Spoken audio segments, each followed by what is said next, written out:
This is Maundy Thursday night. Today we remember Jesus and the Last Supper.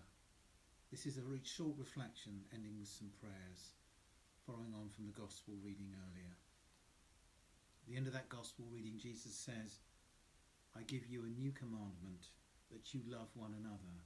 Just as I have loved you, you also should love one another.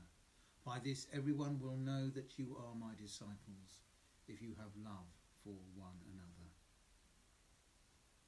Well, you don't need me to tell you that often the church has failed to show that love, both amongst themselves and to the world. But occasionally we get it right. At the moment, Maundy Thursday is a really poignant time because we can do neither of the things that we commemorate and celebrate usually in our churches on this night. We can't receive communion, the bread and wine, and we can't be within touching distance of each other as we remember Jesus washing his disciples' feet.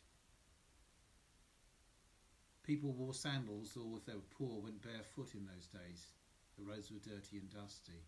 One of the acts of hospitality that would be shown, and still shown, and hospitality is really important in Middle Eastern culture, would be for guests to have their feet washed by a servant as they came in to dine. They'd lie on their fronts, facing a low table, lie on couches with their feet behind them, and their feet may have been washed at that point. And it was usually one of the lowest servants, the least important servants, who do that job. So for Jesus, the one they called Lord and Teacher, to do that must have been an extraordinary thing for the disciples and must have made them feel incredibly uncomfortable. We can see that in Peter's reaction. "You're not going to wash my feet, Lord." "Oh yes, I am," says Jesus, "otherwise you have no part in me." That could mean a number of things, as many of the things that Jesus says in John's Gospel do. But one of the things it means is, this is what you're going to have to do too. This is how you really follow me. You need to serve others. There's a couple of lines from a favourite hymn of mine by a man called Brian Wren, who's a local lad. He's from Colchester. And it's about the God we serve, but who actually really seeks to serve us. And the two lines are, "We strain to glimpse your mercy seat and find you kneeling at our feet." That's what Jesus does on this night. He reminds us that we're here to serve and to do the things that we might think are beneath us or menial. And as we remember that story, let's think of all those people who at the moment are doing the menial things that need to be done. The boring jobs, stacking supermarket shelves, washing soiled people in their beds, keeping them clean and safe. All those people who carry out those tasks in hospitals. We've just clapped tonight, a few minutes ago, for all the doctors and nurses and other staff. Let's not forget all the ones who wash the floors, who wipe things down. Those who serve in our funeral directors and in crematoriums. Jobs that must go on, all those things that have to be done. They are all serving. They all show us some aspect of the servant God.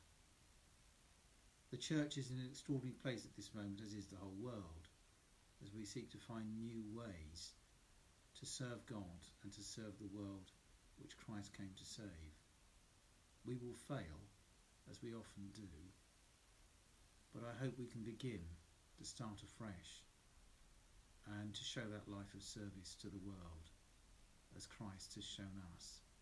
For that act of service was another sign of the way he was giving of himself as he gave of himself on the cross and died for us and for all, so that all might know the true and living God who loves and seeks to find us and serve us and bring us back to home with him. Amen. A short prayer.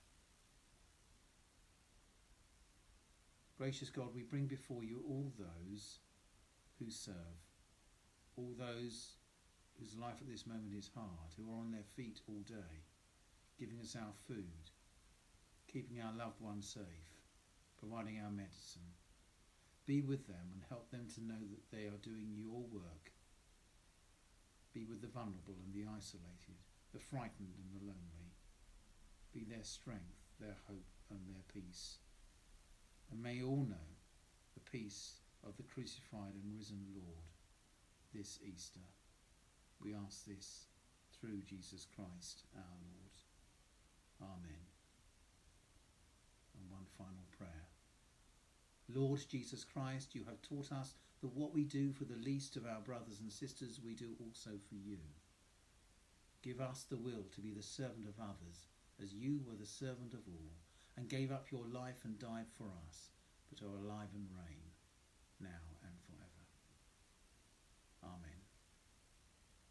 May these last few days of Holy Week and Easter be a time of blessing for you, even in the midst of this crisis. May God bless you this night and always. Amen.